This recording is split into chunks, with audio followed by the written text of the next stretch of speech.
Welcome to All Things Retreat podcast. I'm Holly Porter, your host and CEO of Retreat R&R.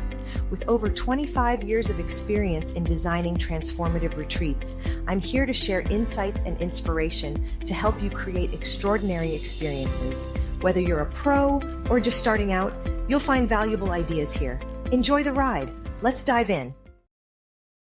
Hi, everyone. Welcome to the show today. Glad to have you on here and can't wait to share with you another one of our guests that's going to teach us more about all things retreat. Pamela Cass is a professional coach, speaker, realtor, and co-author of The Quiet Gift, a journey of self-worth and resilience. She also is the co-host of the Reignite Resilience podcast, where she helps others rise from burnout, loss, and self-doubt. A former executive turned entrepreneur, Pamela's journey through dyslexia, cancer, and reinvention has shaped her mission and helped people feel seen, heard, and valued. Through her work, she inspires women to rediscover their voice, embrace their worth, and transform life's challenges into powerful opportunities for growth. Okay, welcome to the show. Thank you. So good to be here. It's good to see your face again in a short period of time. We like it that way. No, I love it. Yes. We did a little podcast swap just so our listeners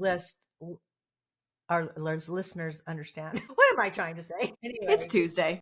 Yeah, and I love the resilience stuff because yes, I think resilience.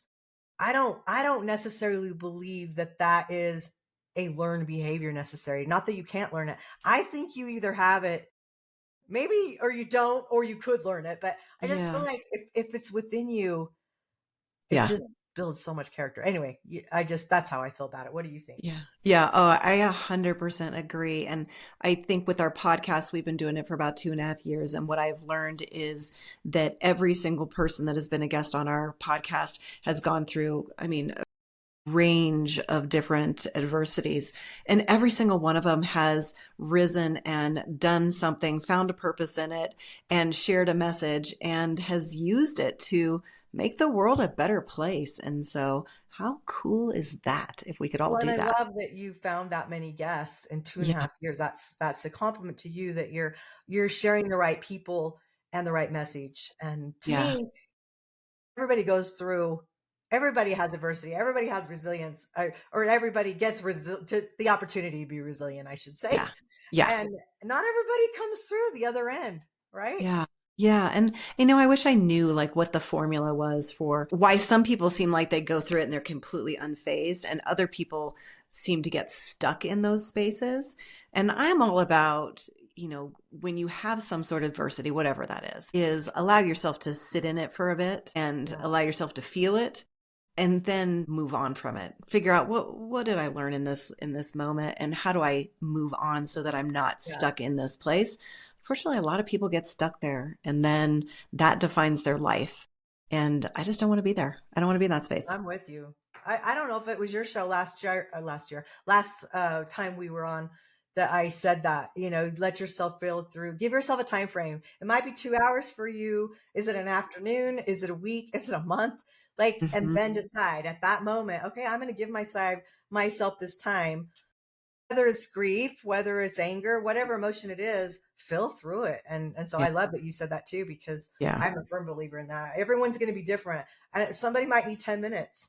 Men, right? They can flip their, they can be mad 1 second and the next second, what just happened? I didn't think I said anything wrong. And women kind of internalize it a little bit more. Yeah. Well, and I think the key is sometimes as women, we think that we have to push through it and be like, oh, I'm fine. I'm totally fine. I can move on.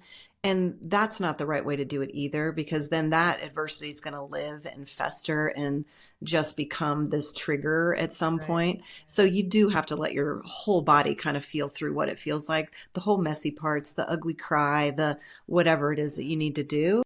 And then you can step out of it and say, okay, now what can I do with this? And it may be nothing, or it may be, I need to share this story, like you sharing your story, so that other people are inspired or get hope or whatever from it.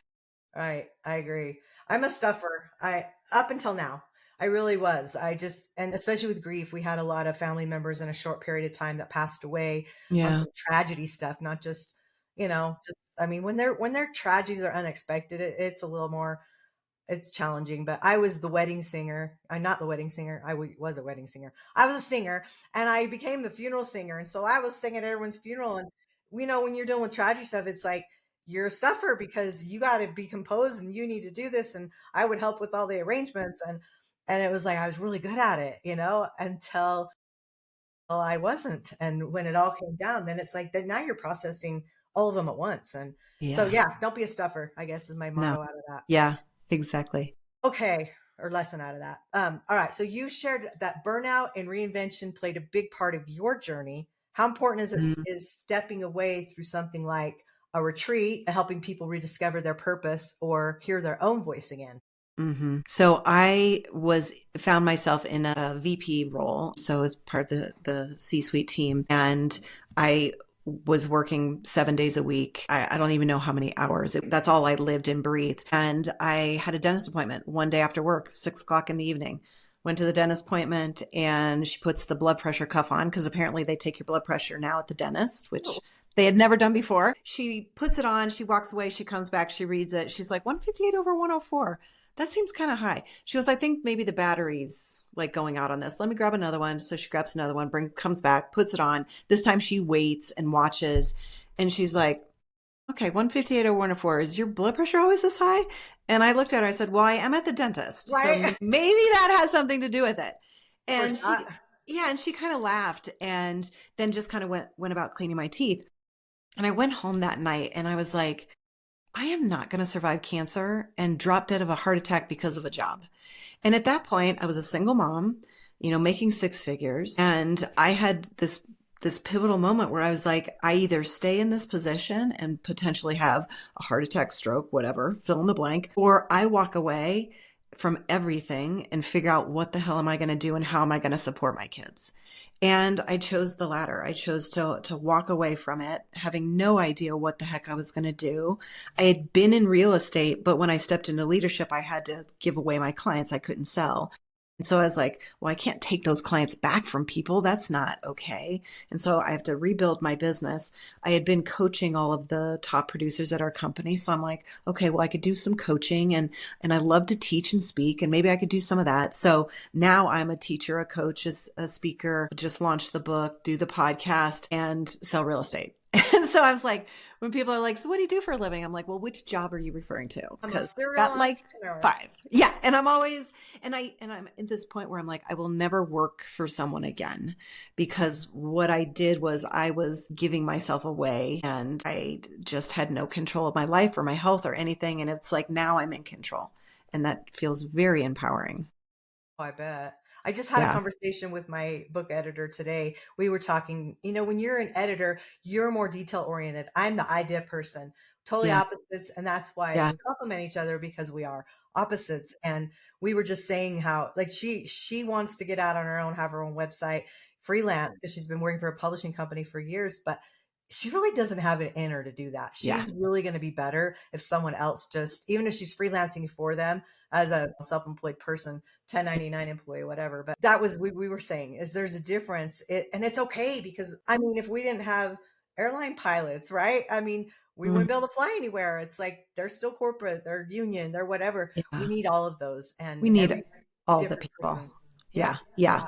And so as far as retreats, so this past year, I have done 4 retreats, and I'll do probably another retreat. And I've not hosted the retreats. I've attended retreats. And for a female, especially entrepreneur, being able to step away from everything business and be surrounded by other entrepreneur females and just be able to check out and learn and collaborate and grow with these women has been absolutely life-changing this past year. And probably my favorite retreat of all was the silent retreat that I did, where you unplug from chores, talking. You couldn't talk to your dog. You couldn't even make eye contact. No phone, no technology, no nothing for 3 days. Can't talk, can't read, can't write, can't listen to music. You are alone in your head, and that is a frightening place to be.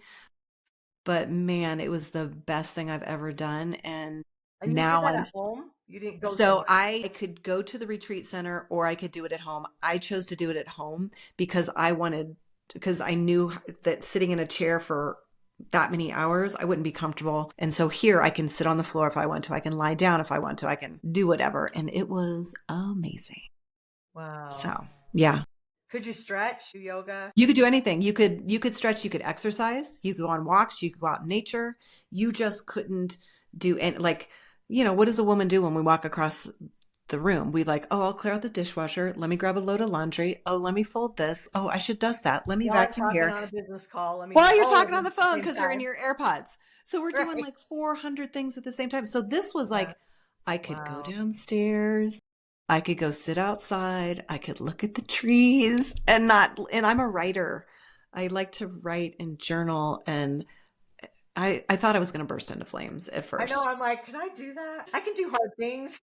I was coming up with an excuse to not do it all the way up till like the day before. And then I was like, girl, do it. Like, just do it. And I did. I 3 had days. people cover my business. Yeah, it was hard and beautiful. I Yeah. like the idea. I don't know. Maybe one day. I don't know. I might. My husband always says I never want to know what's going on in your head. It is crowded up there. He's like, I don't need to read your Yeah. mind. He's like, Yeah. I'm crazy. Yeah. Well, and it took me about 24 hours to unravel to where I could actually meditate and not have any voices come in. So Yeah. one day isn't enough. It's got to be at least, I would say, 3 days because you need that time to just that unraveling of all of that stuff that's in our head. Because man, because you meditated, but silent Yeah. meditation, no music, and Did you you're fast? meditating, and your mind is like, okay, you can do this. Okay, stop talking. Don't talk to yourself, and you're just like having this like conversation, and you're like, shut up. And it literally 24 hours, and then it was like you could sit and meditate and be in stillness, and then you're like, this is comfortable now. This feels good. So Right, yeah. giving me a new challenge. Did you fast during that as No, well? No. no, Okay. no fasting. It was really just a mental detox, I would say. So it was incredible. Would like to know what differences you'd do if you did fast at the same time. Wow. Let's Yeah. not talk about that. Yeah. That's just too much. Yeah. Okay, next question. Your book, The Quiet Gift, explores reflection, journaling, and resilience. How do these same practices show up in retreat experiences, and why are they so powerful for women today? Yeah. So say that question one more time because Yeah. I want to. Yeah. So we talk about your book, The Yep. Quiet explores reflection, journaling, and resilience. Yeah. How do the same practices show up in retreat experiences, and why are they so powerful for women today? Yeah. So I am a huge believer in journaling. So this entire book is my childhood story is from when I was diagnosed with dyslexia. And at the end of each chapter and through the chapter, there's a journal prompt. This is called the Red Journal series. So there's a journal that shows up throughout the book when the character is going through something that's challenging. And when she opens a book, there's a journal prompt in there. And so I have a very rigid morning routine. And it's funny, my kids know if I don't do my morning routine, they're like, did you do your morning routine today? And I'm like, no, You're I off. didn't get. They're like, okay, maybe you should do that. I bring my journals with me when I go on vacation too. And it's very much a time for you to just unload all the noise up here onto paper. Sometimes I don't ever even go back and read what I've written. It'll probably be gibberish. My kids are going to probably find them years from now and be like, Mom was crazy. But it's just a way to get it out, all of those thoughts, and then put it down on paper so that you can kind of clear out your mind a little bit. And so we're working on a red journal can be a companion to this series that'll actually have all the journal prompts from the book, but then we'll have probably a daily prompt so that people can read. And so that's part of my morning routine now is coming up with new prompts. Like, what question would I ask myself in this moment that I would want to reflect on? And so that's been kind of fun to do. But I think anywhere that you can take a pause and just write down what it is that you're feeling and going through, if it's going through grief, or if it's going through a challenge, or if it's going through something exciting, it's just a great way to get it down. And how cool will it be years from now when your kids go back and pull out those journals and read about the things that you were thinking about or the things that you were going through that they had no idea. I love that. No, it's so important. I remember my mom saying about journaling, she was never a journaler because she didn't want people to read it. Like she didn't want them to know these challenges or these and that's just like trying to be a perfectionist. And I don't care what anyone thinks about me anymore. I used to a lot. And I shouldn't say I don't care. I do care, but it's not ruling my day anymore, and just letting that go. So I think, how many lessons can we learn by being vulnerable and journaling, knowing someone's going to read that? You bet they are. But Yeah. I'll tell you what, do you want to help people or do you want to Yeah. not? I mean, it's a difference of that. And I love that, putting that practice into retreats, because I think learning that, I would love to hear what your morning practice is. Can you share that? Absolutely. So I used to get up at 4 a.m. Now I've gotten a little older. I do not do that anymore. So I'm up between 4:30 and 5, and I give myself at least an hour and a half to before I have to leave to go to the gym for a workout class. And so it starts, and I have a stack of books. And so they're sitting there at the end of my bed. And so I grab them, they go on my coffee table, make coffee, feed the dogs, feed all the animals. And then I sit down with my coffee. The first is a book called The Pivot Year. And so I've been going through that book every year for about the last 3 years. I write the date that I read, because it's just a passage that's on each page. It's not religious. It's just a passage. It's got 365 days. And so that's the very first thing I read. And sometimes I'll underline it. Sometimes I'll use that and say, oh my gosh, it's a perfect message for today. And I might share it with my coaching clients. Then I have the book, and it is worn. It's missing the back cover. And it's called The Answer by John Assaraf. And he's got page 119, 120 and 121. It's got a list of affirmations. And so I read those out loud. And so I've been doing that forever. Then I have a journal that I write in that gives me my affirmations. What am I looking forward to? And then kind of like, what are the things I want to focus on today? And then I will have a app that's called Gabby. I click on Gabby and it gives me an inspirational card. So I read that card, I write it in my journal, and then I forward it to one of my girlfriends who's down in Florida. She forwards me one. And that's the only technology that I do in the morning. And then I have a journal that I do an affirmation, and I'll write the same affirmation like 25 times. And that'll change like every month. I don't do, used to be 25 days. Now I just, to make it simple so I don't have to think, it's like the first day of the month, I start a new one. So sometimes 31 days, sometimes 30. And I write the affirmation, and then I'm done, and I'm usually getting ready to go to the gym. And so that's it. And it happens what a mindset every morning. For the Yeah. day. Yeah. Oh, And I so love that. That's a lot different than I've heard other people's. I always like to know what people are doing, because yeah. my care, to me, that's self-care. Yeah. Just 100%. but it helps your mind, body, and soul. And yeah, mine, from getting sick, it was like, oh, do I go for a walk or do I spend 90 minutes in my hyperbaric to save my lungs? Yeah, it was like Yeah. healthcare and self-care, same thing to me at the point. Yeah. It's different shifts of your life. And so I love Yep. that. And that's okay. You gave yourself grace even waking up a little later, because I know I get up later than I used to as well. Yeah. It's just okay. We got to That's what we do. That's what we do. Because, it's self-care. yeah, when you get to this age, it's like you just don't sleep as well. The whole M word, the menopause thing that nobody wants to talk about, it messes up your sleep and everything else. And I'm like, this is stupid. But they're talking about it way more than they used to. So I love that piece of it. I'm glad they are. Yeah. We have a lot of good things we can share with each other. And I think Totally. our mothers, it was a hush word. It was like, or they just didn't label it, like we label everything nowadays. But yeah. Well, it used to be that you didn't even know your mom was pregnant. It's like she just came home with a baby and you're like, wait, what? And now it's like, my mom had twins and didn't know she was even having twins. Oh my gosh. I was 17 months old. She had a 3-year-old and a 4.5-year-old, comes home with twins.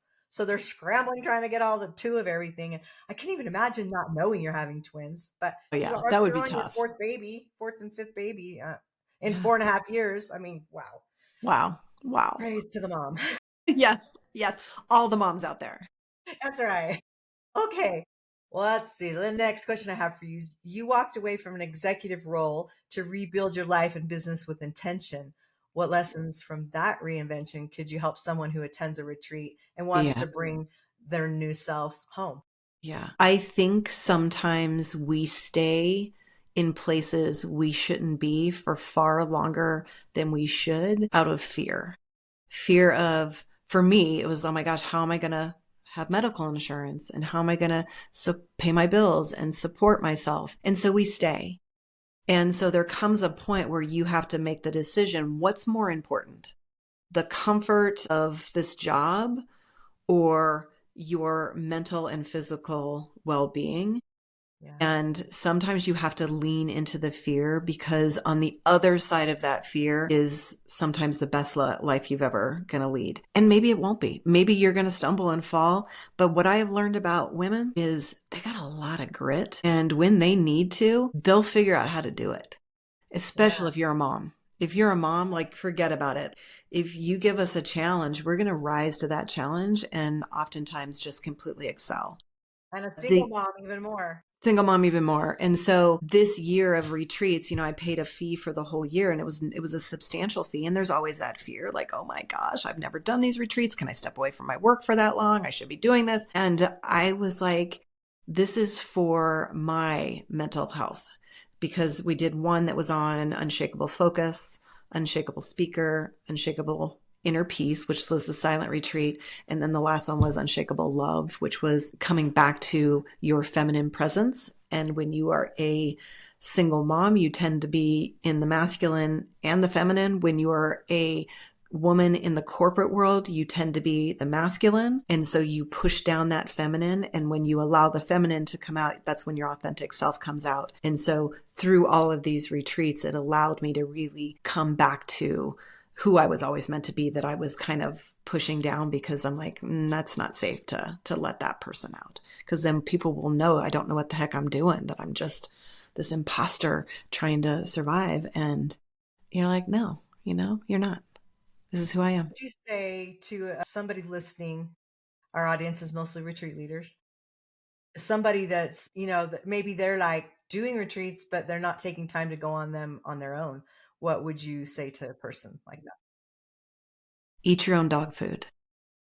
I'm a big proponent, and if you're going to promote, and if you think retreats are important, and if you're not doing them, then how legitimate can you really share that, oh my gosh, retreats are great, if you're not truly doing them?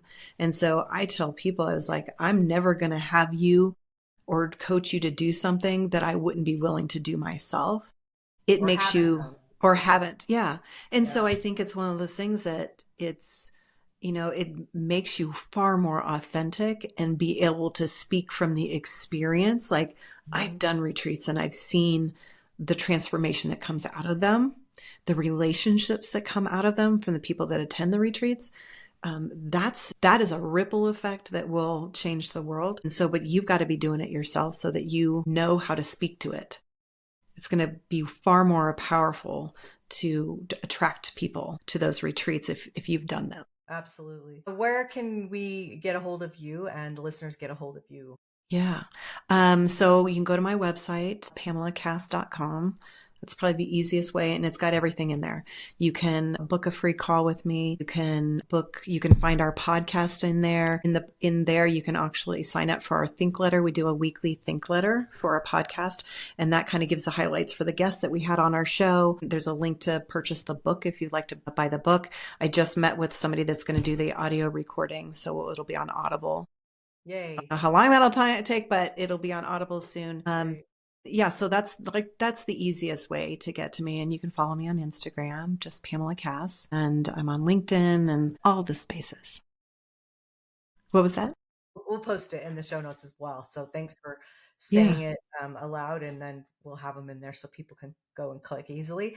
But thanks so much for sharing your wisdom, and wish you all the luck on the second book series that's coming out too, because I know that's no small feat. So congratulations, and good to move it forward. And then go listen to Pamela's podcast, because it's a really good show about resilience, especially if you love that subject. And I guess that's all we have for you for today. Yeah, thank you. Bye for now. Bye. Thank you for joining us on this episode of All Things Retreat. We hope you're leaving with new ideas, fresh inspiration, and the motivation to take your retreats to the next level. Don't forget to subscribe and leave us a review. It helps us grow and reach more retreat leaders like you. And if you have any questions, topics you'd like us to cover, or just want to say hello, send us an email at info@weretreatrnr.com. Follow us on social media to stay connected and catch all the latest updates. Until next time, remember, Great retreats start with great intentions. Let's make them extraordinary, one step at a time. Thinking about hosting a retreat? Before you dive in, let's make sure you're really ready. Grab your free Are You Retreat Ready checklist and find out if you've got everything in place from your purpose and pricing to your audience and agenda. Don't guess. Get clear. This quick checklist will show you exactly where you stand and what you need to make your retreat a success. Click the link below in the show notes to grab your gift and take the first step toward hosting with confidence.